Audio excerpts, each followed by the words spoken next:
just because it hasn't been done in the industry or you haven't done it before, it's the idea is to try it and see what works.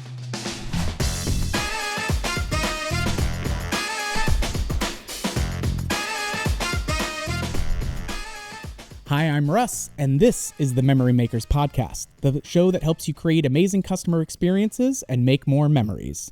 All right, gang, today I am very excited. We are doing an interview with Mr. John Keys from CenterEdge Software. John, how are you, my friend? Russ, I'm great. It's a beautiful day here in Portland, Oregon. Love that. It's down from like 98 degrees to like the high 80s, which is great for us. It's not raining in Portland, so that's a good thing. Well, that's the good 1-2 punch where you're not cooking in summer, and also you can get out and about and actually enjoy it. So yeah. Oh, I love it.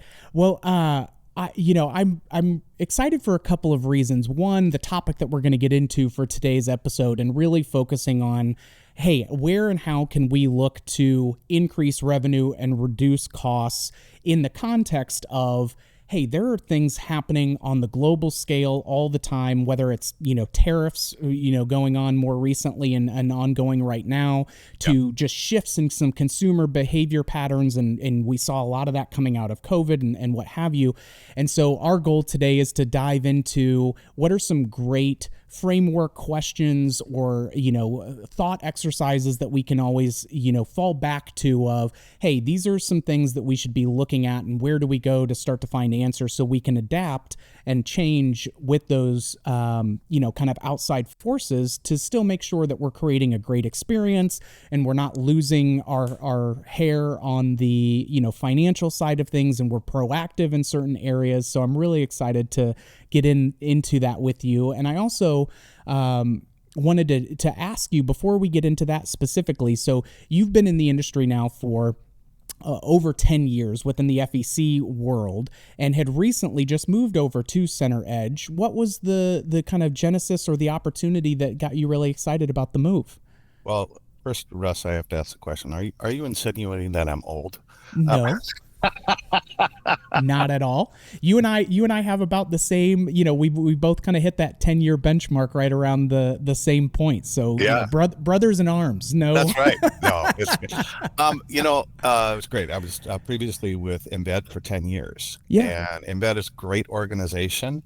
And I was ready for a little bit of a change of pace, a little bit of a different approach on things, kind of getting back a little bit more to my roots. Because prior to Embed, I was with Micros for about 15 years. Right. And then previous to that, I was with NCR for about another 15 years. So it's a little bit getting back into my kind of roots with point of sale. And looking at that, and really, I've always had a great affinity to CenterEdge. Merrick Keller used to work at Embed, and so he hired me before. Then he moved over to CenterEdge. Oh yeah. And so we were joking that he was with Embed for the first 10 years, and I was with Embed for the next 10 years. And again, Embed and CenterEdge both celebrating their over 20 years in the industry. And just a great organization, and it's a little bit of a new challenge. And I've got a phenomenal team that I work with. They know way more than I do. That's the secret, as I'm getting into it, and people are like, oh, you guys are doing some great things, and I'm like, it's because I have found people more talented than I, and so when I can help facilitate, but man, some of the best and brightest of the ideas, it really comes from that full collective team. Yeah, it really comes in, and it's also part of, I have to say, when you get into this industry, you're hooked. Yes. I don't see many people, they may move around to different things. You always stay in the industry because it really is a great industry. It's fun. It really is a lot of fun. And there's some really great people here, and there's a lot of innovation and a lot of support. It may even be groups that are competitors to each other, whether it's an FEC or a supplier. At the end of the day, we always want to work together.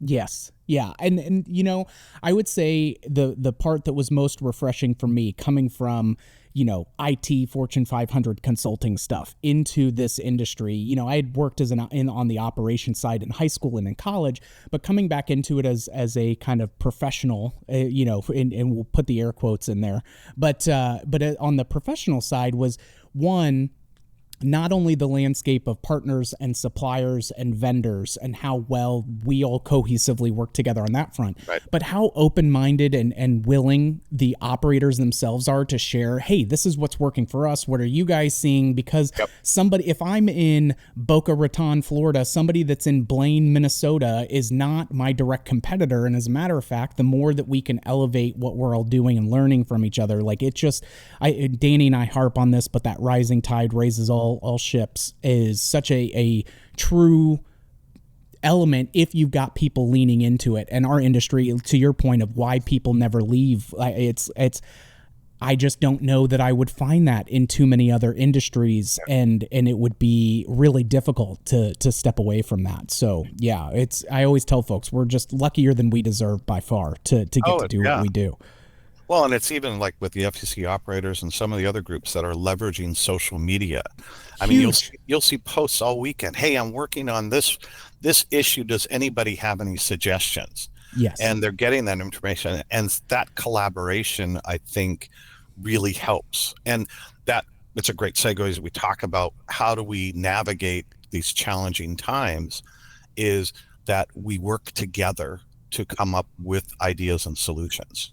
Absolutely. Well, and whether it was coming out of something like COVID or dealing with economic impacts of like tariffs are having their say, right now. And I think that when we see operators, having to deal with the curveballs, and we know that there's always going to be some form of a curveball. It's just, what is this particular one, and what's the ripple effect that those are going to have to how our ability to provide staffing and attractions and experiences, but also the discretionary spending that our customers coming into those locations will have.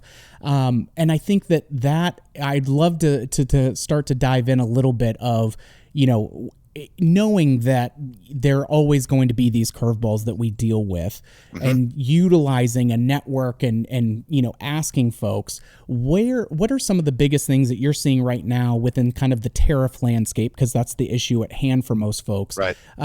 I mean, I'm seeing this, and you tell me what you're seeing, that this is not hey, it's only impacting this, like it's impacting your local operators, that in a single location, all the way through to your larger entities who have, dozens of locations across the country and big resort destination type venues. So this is an equal opportunity offender when it comes to, and it's forcing all of us to have to find ways to, make sure that we are, again, reducing costs and increasing revenue without compromising on what the experience is. So has there been anything that you've kind of seen, on the water cooler talk as you've been, kind of chatting with customers and seeing what they're seeing?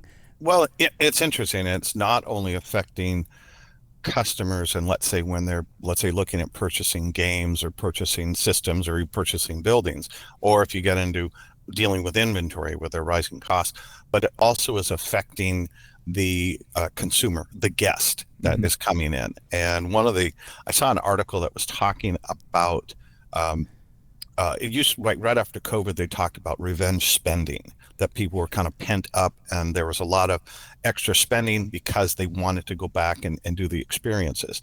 Well, now with the uncertainty with the economy, there's a new term called revenge saving, where I think there was a quote, there was the U.S. Bureau of Statistics or otherwise was talking about an increase in saving of about 4.5%, up from like 3.8% back in December. So in May, it jumped up to like 4.5%. That more people are looking at making sure they have money away, so that they have to adapt with that.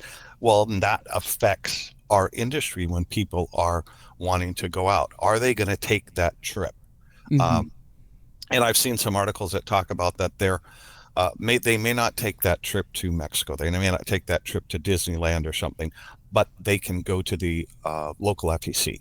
And so that comes where the local FEC owners and even larger owners are looking and saying, okay, how do we make sure that we are um, getting connected with our customers, and how are we making sure that we understand what they're doing and how we can kind of adapt to it. So it affects the guests, and it also affects when we're looking as far as the spending of that. If we're purchasing inventory, if we're looking at refreshing games or adding locations, all of that has to come into play, and we have to look at how do we manage those costs. And I think that comes, and I'll probably repeat this because I've repeated this for many years.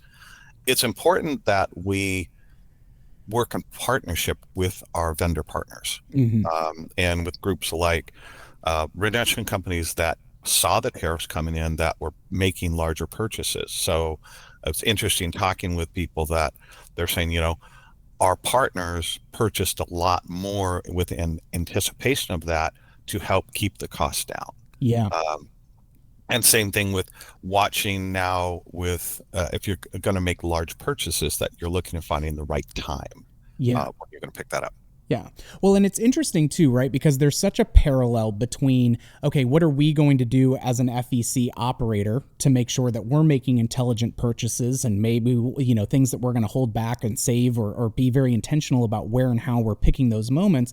Right. But the customers, like you were just talking about, are doing that same thing of just where and how they're going to spend that discretionary spending. Yeah. And they may not do the big trip to Mexico, but they, still want to make sure that they can, value engineer a great experience through the local FEC.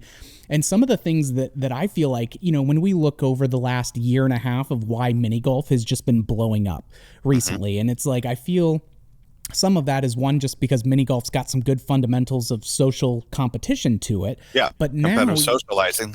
Exactly. And now even more so, where it's hey, if the family is, if mom, dad, and 2 kids are going to go out and do an experience, consumer buying, patterns have shifted to where, hey, it's not the kids that are driving the purchasing decisions nearly as much, because mom's going to steward the budget or dad's going to steward the budget a little bit more. And then when we are going out and doing that, we're going to make sure that we're picking a group of activities or experiences that we can all do together to get the most out of that social piece, and so some of that even impacts, one of the first things that comes to mind, to me at least, is what's our current bundling of attractions that we offer, and do we need to shift that? Do we need to take something out of the kind of core meat and potatoes bundle that we do and add something else in instead, and shift this to a cool upsell opportunity or what have you? So I feel like if you as an operator are having to make some of these decisions of where and how we're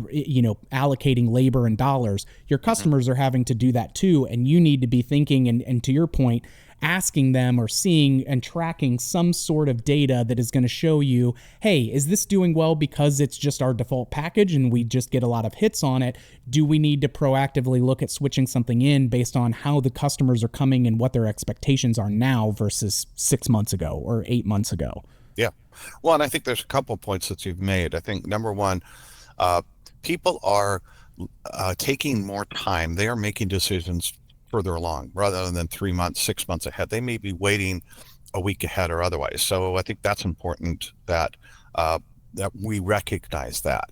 And then I think there's also this idea around, do we discount or do we create greater value, which is what you brought up. How do we package these items that can really benefit the facility and offer greater value to the guests? So, I mean, one of the things that I was talking with a number of customers about is this idea of, what do you discount? What do you not discount? How do we bring people in? So the first thing, the idea is to look at, what's the attraction? What's the opportunity that you can look at?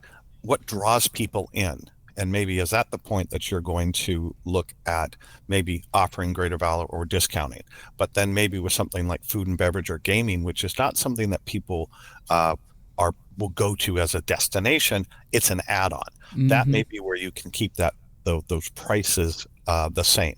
And I think it's really, you brought a really good point, leveraging your reporting, leveraging the analytics that you have to say what's working and what's not, and how can I do just a subtle tweak that can have a huge impact on my revenue. Yeah, absolutely. Well, and it's so easy to get into this like, ooh, we have it and it works. But I always have, and maybe it's this kind of pessimistic mindset, but it's like, as soon as we feel comfortable that we figured something out, just brace yourselves because the next thing is coming. So I think the positive spin on that I've learned over the years is like, just don't fall in love with one way of doing this, and constantly ask yourself questions and try to whether it's people on your staff or you directly as an owner, keeping your finger on the pulse of what's happening within your direct customer base, so that way we can adjust some of that, because it is one of those okay, hey, if we are going to go out, I want less friction. That's just one of those natural consumer trends where it's like, do you have online booking? Because that's the big thing now, right? Like when you and I joined the industry, and obviously on Embed, you saw this writing on the wall even more so than the rest of the muggles who were playing catch up of, hey, like, yes, this is different than the coins and the tokens and the ticket stuff, but like, here's why you actually see an increase in spending and a true return on investment that comes with it, because it's easier, like, and folks can spend more time doing it. They're not having to, feel like they're putting in their credit card or putting in a dollar bill and getting tokens back. Yeah. Well, I feel like the same thing now for the online booking, where it's like, you look at this where, okay, because everything, we've been conditioned to be able to have immediate access from our phones. Like, can I go onto your website? Can I fill out waivers? Can I take care of all of the minutia beforehand, have my lane reserved or have my package pre-bought, and see some cool things prior to even stepping in, where now, like, just the fact of having online booking, you see a nice uptick in what the average per spend is, let alone that's before they've even gone into your door and said, ooh, you know what? We didn't know that they had this cool Minecraft pusher in the arcade, so we're going to end up spending some more, kind of flex dollars that beyond what we were even initially thinking. And so that to me is is that next realm of, if you are not doing online bookings with almost all of your attractions, like, what are we even talking about? Because that's such an underutilized way to reduce friction and increase spend from the guests. Yeah. Well, and I think having that convenience and ease to be able to do those bookings, and I think and it goes through everything. It can be, I want to purchase tickets online. I want to get admission. I want to do birthday parties. I want to book events, and to take that booking and then take it the next step of saying, what add-ons can I add to it? How can I make that easier? What are the extras that I haven't really thought about? Oh, that'd be really cool to add that. Mm-hmm. I was looking at Jellystone, which is one of the CenterEdge customers, and if you go to their website, I mean, they have everything. They have birthday parties, events. They even have a point like you can have a Yogi Bear come in, tuck you in, or bring you a teddy bear. That's when if you think about what you're planning, and half it's always, when you're talking about the journey, it's the experience of maybe doing that booking or sitting down with your family and saying, okay, we're going to be going to this location and we want to do this. And for them to be able to see that and do the pictures, so they get to have the excitement, not only of being there, but it's the anticipation and the planning. Yeah. And I think you have to keep that. Waivers needs to be simple. Reoccurring memberships, all that. It has to keep it easy. Yes. That we build in, because you brought up a really good point. Less friction. Yeah. Mom and dad do not want to have they don't want drama. They just want to have fun. Yeah. Yes. Yeah. The car ride over is where you're doing the lifeguarding and the bumper laning. Once we get there, it's like, they're also here to have a good time too, and be able to enjoy some of that. I think the other piece that you had mentioned of, where do I look to do as a value add? Where do I look to discount? I think another trend, at least that I've seen be really successful, it's like, if you're looking to do discounting, that should be the heavier hand on that wheel should be driving people in during low peak times anyway. Yes.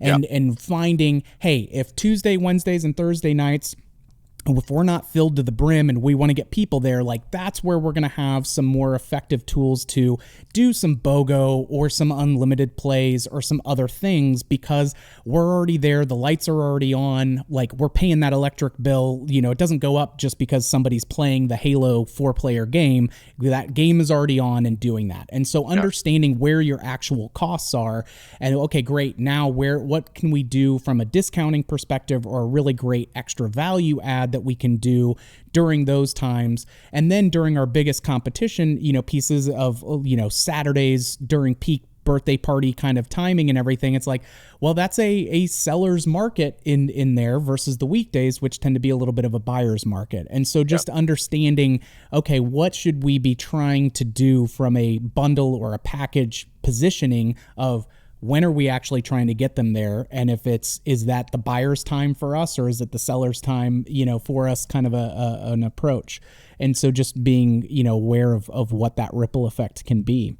Yeah.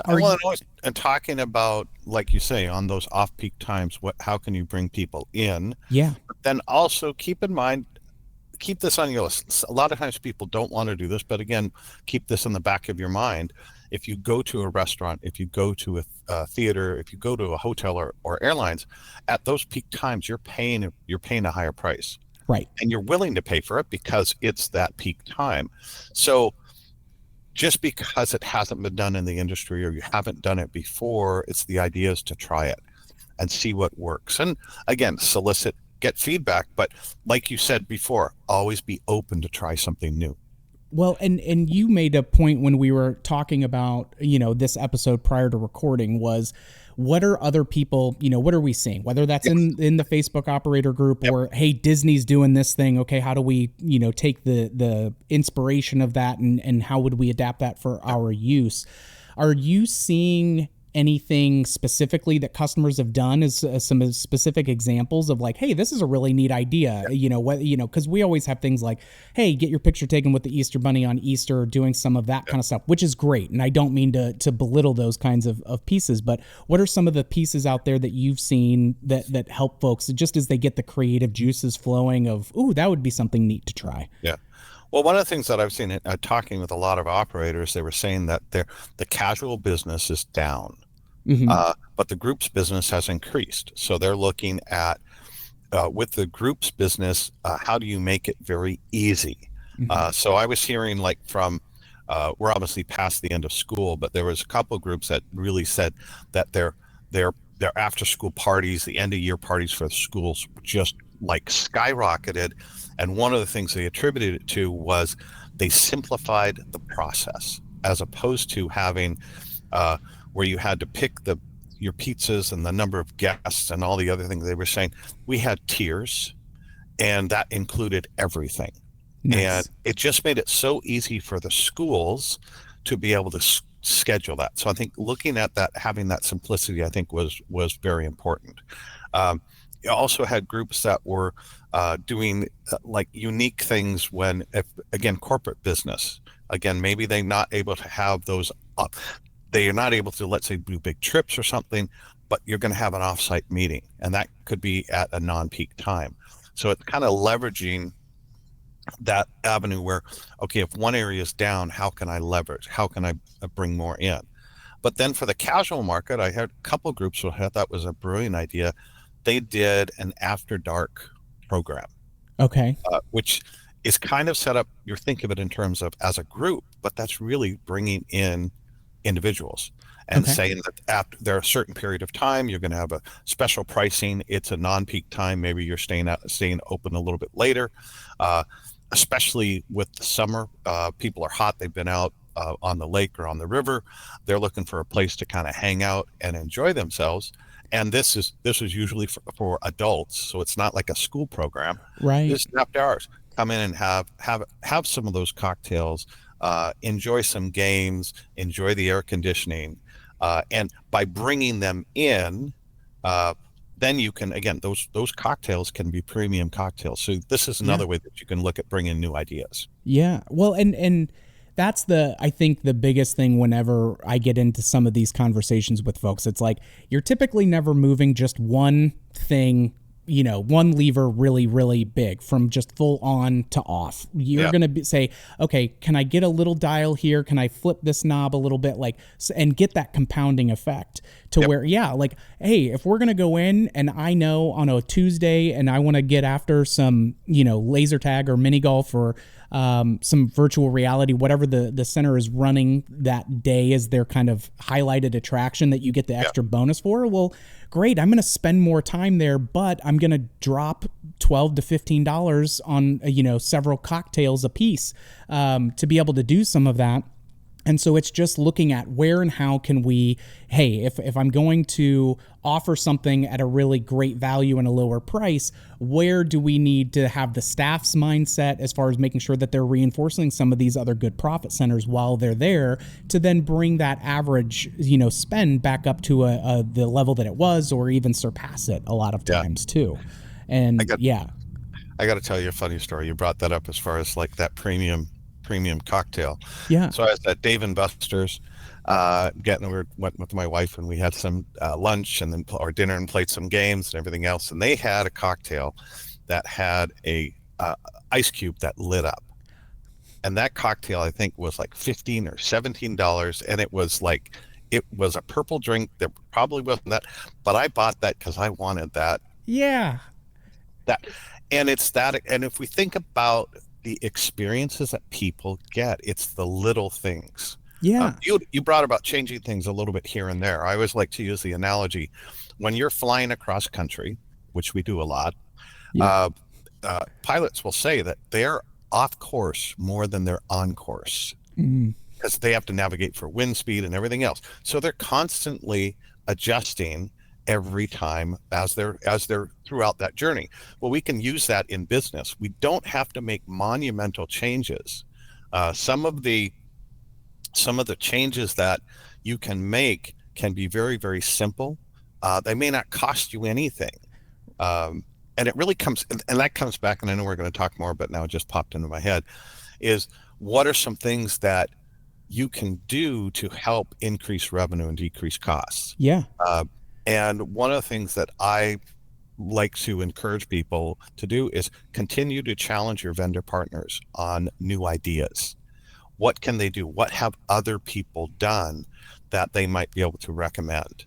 And that's one of the things that I've learned as my time, a little bit over 2 months with CenterEdge, is the depth of the product. That they started and developed this kind of from an operator because they were an operator, and they constantly have enhanced this. So there's a lot it's available with the system that not everybody knows about. And so it's interesting talking with the install team, the trainers, all of this, that they're saying, what's a cool feature, what's a cool option that not many people know about? Yeah. And they'll bring this up and they're passionate about it because they've seen other people do that. That's an opportunity that you can go out and talk with your partners. And that could be a games provider. That could be the card system. It could be your point of sale. It could be your marketing group. Yeah. All of these have ideas. And I think this is where you can look at how can I make a little change that can have this huge impact. Yes. Well, and the interesting thing and kind of bringing it full circle with some of what we were talking about, where so many people, both on the operations side and the supplier side, we love to be able to share just, oh my gosh, this is so cool. I love this. This is a great new take on this, that, what have you, is even having customers just calling in and saying, hey, we've had this attraction for 5 years and we're pleased with it. But we also want to keep it fresh for us. Like, what's a small, like, what are you seeing people do on that scale versus, hey, let's shake the entire Etch-a-Sketch and start from scratch and kind of go down that route. And so I think that that's a great way, to your point, where I need to be doing that with the marketing. I need to do that with my software. I need to do that with cool features, because because we innovate so often, it's easy for that stuff to feel kind of second nature very quickly on the supplier side. And so beyond just, hey, I'll see you at IAPA, or I'll see you at Bowl Expo or Amusement Expo, like, do I each quarter have some check-ins regularly with my, kind of, attractions providers or suppliers or vendors, just to keep my own finger on the pulse? Because then by coming to someone like you or me or somebody that's on there, we deal with hundreds of customers across the board. And so we just have a better sample size where you can say, ooh, you know what? You guys are in a similar market as this group. They started doing, or it's I was just in Dave and Buster's and I got a light up ice cube and it was really neat to get a little redemption action with my cocktail. Like, I'm not mad about it and it's new and novel. Like, these don't have to be, E equals MC squared discoveries. These can be the small things that we can consistently do well to have a big impact on that, I think. Right. And I think it's the idea not only that, let's say, end users or our customers, the FEC operators are asking those questions, but also as we as suppliers are checking in with them, and having these discussions. How do you work on this? Because, in fact, I just had one on Friday. We were talking with a customer, and he was frustrated because he says, I'm not sure what report I need to get, but this is the information that I want to get. Yes. How do I get this so I can make these decisions? And it was a simple thing. It's, so first we had to understand, okay, what are you looking for? Okay, I need ABC. Okay, great. You can get this in this report. Or maybe I can't give you A, B, and C, but I can give you A and B. Right. And so by the end of the call, it was like, wow, you just simplified an entire process for me. Yeah. And that's, I think, the important, as we're continuing to look at how do we help each other, that can just have a huge impact with it. Absolutely. Absolutely. And I think that's just, we need to continue to look as far as how we bring new ideas, for sure. and get people to understand, not only from the operator standpoint, but as they're looking. I think it's also a great opportunity, as you're talking about, how do I get my team buy-in? How do I get them excited about it? Well, maybe taking an opportunity to take them through a walkthrough of your facility from a customer's perspective. Yeah. Encourage them to do it and ask them questions, because then they see, I'm sure they're going to have ideas. They're going to know where there might be something, where's a pain point, where's something that just doesn't kind of flow. And maybe it could be just something easy. Let's move a trash can or open up a door. Getting their buy-in means that when they're dealing with customers, they're a little bit more engaged. Right. Well, and it's not the white noise that they see every single day. They're recognizing can be more empathetic from the customer perspective. And I totally agree with you. And there was a customer that we have up in Canada where they said, we do, regular kind of audits, but the biggest thing, and she said it was a good and a bad thing that we did this, was one, I also take a handful of our staff to other competing FECs in and around our market. She said, which is good, but the one thing that you have to be the most cognizant of is just kind of not wearing your home jersey, so to speak. Like, when you're in there, just being like, oh man, we do all of this stuff so much better, I can't believe it, yada yada, because you have love and dedication to your own facility, but it's like, find me the coolest thing that they're doing that we're not. Like, and so you have to plant those seeds as you're training and shaping your team's culture to approach it from that perspective, as opposed to, okay, hey, we're going to go here, we're going to see, you'll get 50% of people, oh, I like that they did this, and then the other 50%, oh, I like that they did this, and you'll get 2 or 3 things, versus do a little scavenger hunt with some very pointed pieces of things of like, show me something that they are doing better than we are. Show me something that they're doing that is thoughtful and intentional and makes the guests feel seen, and then forcing them to disperse and look for something with that filter set, as opposed to just kind of turning them loose and saying, well, tell me what you like and you didn't like. Because a lot of that stuff's going to wash over them. And now that they are specifically seeking things out that are unique or different or better or worse, but even the stuff that's like, the last thing on the list is find the things that we're doing better than they are, because you're going to be inherently finding things that you like about, that you guys do, just because it's familiar and known. So that's always a great way of and going to non-FECs of like, hey, like Meow Wolf or some of these mall experiences with the moving galleries and stuff of just like, hey, how are they welcoming their guests? Is that good? Is that bad? Well, what are your kind of takeaways and thoughts on it? So yeah, it's a constant, never-ending improvement cycle that we go through, but it's why we continue to be successful, I feel like. Well, I like to challenge, and I've challenged not only internal teams, but also customers of saying, when you think about outstanding service, what company comes to mind? And so I'll ask that for you, Russ. When you think about outstanding customer service, what company, and it can be any industry, what just jumps out at you? So there is this little hole-in-the-wall restaurant called Bungee's Tavern that's about 15 minutes away from my house, and I live out in the country, for those that don't know. It is cornfields and beans all around me. Okay. And this tiny restaurant, you walk in, you pull into their driveway, and these folks are so packed that people have to tailgate in order to just get their name on the list to during their peak times. Weekdays, you can make reservations. Weekends, it's a little block party type of an environment, and you're going in there, and these these are $40+ dollar entrees and up. Like, it is not an inexpensive bill. But there's an environment before you've even stepped into the door that I absolutely love.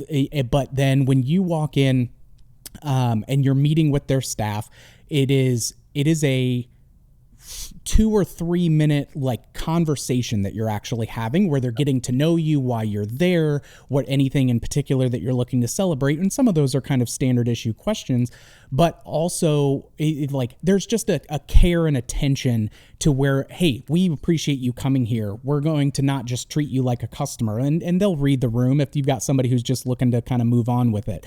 But I'm always struck every single time that I go there of like, gosh, I feel like Brian really took the time to like get to know us and see what we were looking for, or make a special recommendation that was going to enhance what we were looking to already do, or keep us abreast of the things that were there. And so that to me was just one where I always feel seen as an individual, not just one more person that's through the door that we're trying to get a plate of food in front of. What I think, and that's a phenomenal example, because most people say, oh, it's Chick-fil-A or somebody that you have it. Sure. And I've got a local tire store that runs to your car every time you come in, and they'll fix the flat at no cost, even if it's not your tire. Yeah. Well, the next time I'm going to buy tires, they're the first doing ones it there. I think of. Yeah. So the reason I do that, then I talk to various folks, internal or external people, to say, okay, what can we do to create that wow experience? And it's little things. And what you were talking about, there wasn't technology, there wasn't an investment other than that commitment to, again, to be more than just treat them as a customer. Yeah. It's little things that you can do, and you're empowering people to think a little bit differently. And that could be the difference. We always talk about, let's say, birthday parties where mom and dad come in and stress because they got 12 kids that have been screaming in the car and singing a Baby Shark the entire time. That they come in and somebody takes over. And I've saw like a party host coming in going, we got you. We got it all taken care of. It's all planned. You could just see mom and dad kind of just relax. Yeah. That's a little thing that creates a lasting experience. Yes. Lasting memory. Yeah. Well, and it's little stuff. I even remember this when I was a party host at Laser Flash, and it was the biggest thing that we did in training was you have to take, like, you are going to take notes of who gave what gift to Johnny. Like, if they're opening presents in that room, you are doing that. So that way mom has the thank you card list ready to go after the fact. And then it's also a picture's taken and it's texted to them. So like now, that they could have all of that. And so it's just to your point earlier of walking through the process through the eyes of the customer. And when you have young, high schoolers or young college students who maybe aren't in that stage of their life, they kind of need coached up on what things are going to be present in the eyes of a mom with 3 kids who's looking for, a little like, hey, are we going to make sure that we get her a cocktail first and then some sodas for the kids, so that way then she can, relax a little bit and start to get the lay of the land before, where she can enjoy herself and be present in that moment just as much as the kids are too. Right. So. Yeah, and the other point I thought is really good. we are training young kids. I can say kids because Yeah. I'm older. But you're getting what, 15, 16, 17, 18-year-old high school, college. This may be their first job, maybe their second job. We're teaching them that idea of responsibility, commitment, just innovation, opening your eyes while you're having fun. And I think, Yeah. and that's life changing for them. I mean, you talked about when Absolutely. you were working, and for me, I was waiting tables and bartending and dishwashing, and that whole point of me learning this whole idea around customer service. Yeah. It's a game changer, and I think it's much more of that, teaching them to fish instead of giving them one, Yes. that will do that. And I think then, as long as we are, putting ourselves in the shoes of the customer, having some gamified competition of how we get our staff to engage and buy in with that stuff, and then also, staying true to the customers, seeing them, talking with them more than what we do now, in order to see, hey, what are we nose blind to? Where are some missed opportunities? What are some cool things that we can be doing? All of that stuff just adds up so much more to the returns, and everything that we get from what we can then do for the guests that come through is incredible. So before I let you go, I always love to ask, is there a favorite book or audiobook, podcast, or quote that's really been rocking your world recently, or over, an extended period of time, that you'd like to share with the guests? Well, other than the Memory Makers podcast, I mean, I always like that. Thank you. Um, the actually one of my I'll say it's probably one of my favorite sales books. That's not just for sales; it's for entire companies, and but probably one of the most uncomfortable sales books that I ever read was called The Challenger Sale, and it really talks about this idea of challenging people to think differently. And Mm-hmm. it's moving away from that consultative selling that we were saying, what keeps you up at night, which is drives me nuts if somebody asks me that, or if I ask that, I'm going to shoot myself. Um, is that you're saying, as we are experts, Yeah. we are experts in our field, and we can give suggestions and get people to maybe take a different approach to a problem, Yeah. and look at it. So that's been really memorable to me. I enjoy that, and then I like reading all kinds of books. But one of my favorite ones, if you're just having for fun and kind of a perspective, is I think it's called The Fish Principle, Okay. and it talks about basically the fishmongers in Seattle at Pike's Market. Yes. And it talks about, and it's an older book, but it's well worth reading. That this guy introduces, he goes, "Look at my job. I live in Seattle, and I have to get up at 3 o'clock in the morning in the rain, and I'm throwing fish all day." Yes. And it was really comes up with great ideas. It's great for the team because it gets them. It's like, choose your attitude. How do you want to come up? So I think it's just this idea of getting people to think differently and kind of get that perspective that no matter what you're doing, including throwing fish, you can have fun with it. So I just looked that up because I wanted to make sure we shared it, because I've heard great things about it. I've not read it. I just added it to the Audible list. Is fish exclamation point philosophy. So the Yes, fish fish philosophy. Yeah.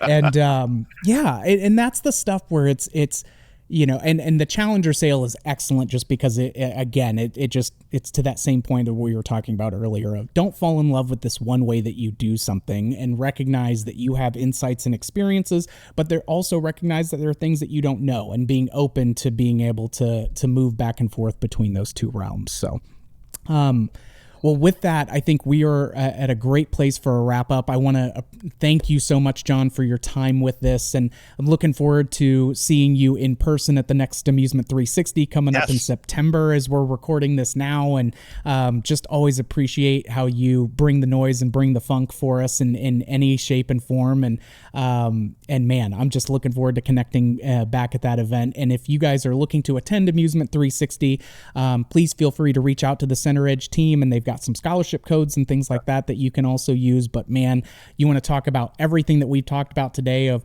what are better questions, who are people that I can pick their brains for across the entire industry on the operation side and the vendor side. Like, it's a great place to do a lot of the positive things we've talked about today. So thank you again, John. I have to go plug on that 360 is just an amazing. Every time I go, and I've been there dozens of times, every time I go, I learn something new.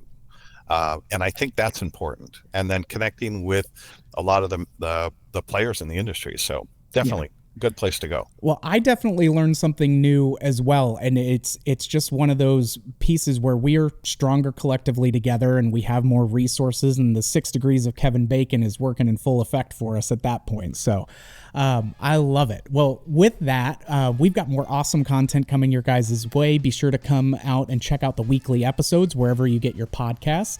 And if you like what you heard today, we always appreciate those 5-star reviews, as long as we've earned them. And if you have any ideas for future episodes, be sure to hit us up on social media, and we'll be adding those into the rundowns. But thank you, John, again for joining us. Big shout out to Mikey Mike on the 1s and 2s running the Ultranet for us. And thank you all for joining us, and we'll catch you on the next one, Troublemakers.